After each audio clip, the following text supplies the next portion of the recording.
Okay, so we're making the control room, uh, finishing up framing and then putting on the walls. Finally had the electricity run this weekend. My brother-in-law is an electrician, so he came over and wired it for me at a reasonable price. Awesome. Always good to have somebody in the family who can do that. So looking at the design so far of the control room, based on what you probably saw in the last video if you watched it, this wall here is still closed. I'm going to be cutting it out about here and then down there. And there's going to be a window in here that goes into the actual recording studio itself. This room again is the control room. It's not going to be nearly as loud as the studio could be potentially, but you want to have it sound controlled to some degree. So what I've done to avoid any kind of buzzing and whatnot, I've got the lights on a separate circuit from the wall outlets, so that when I have my computer and my mixing console connected to the wall, the lights can't produce any kind of hum. I've also taken the extra precaution of getting LED lights. These are done with a canister type. You can see that through the shadow. There's a canister up inside, and the LED lights will be flush with the ceiling. They're just slid up inside of the cans, and the ceiling is now complete. All the framing is done, except for above that window. I've got to put a board above that to put the frame on. But I've got the walls are anchored firmly, as you can see up above.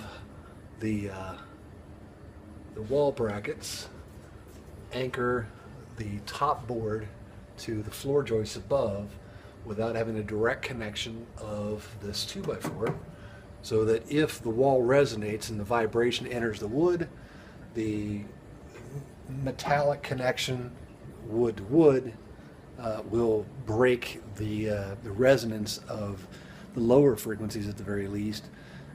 Mid-range should be greatly dampened, and high range may resonate a little bit, but that doesn't move its way through the floor so easily as the low frequencies.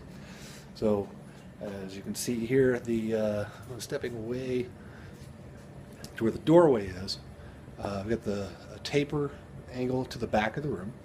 That's going to assist with sound deflection, and the back wall is going to be it's just got a very slight angle to it, angled from the top outward at the bottom, but just a tiny bit, about 2 degrees.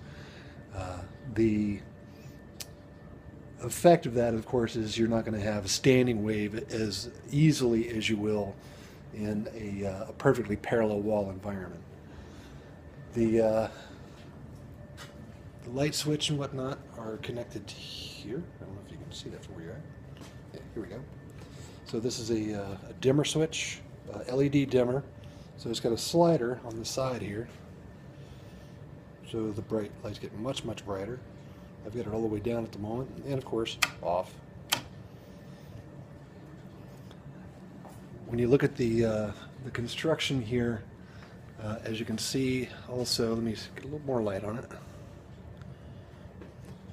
As you can see up here, the brackets connect not on every board. They don't have to. I've got 3 brackets across this back wall, one in the back, one in the middle, and one on the end, down here. And this wall is nailed up inside to the ceiling board. I thought about going with a bracketed system all the way around, but saw very little benefit in doing that. The big thing is, if the wall is resonating here, once I get the soundproofing in and the wall is all tacked in and I've actually got the boards up, then that resonance will be greatly reduced.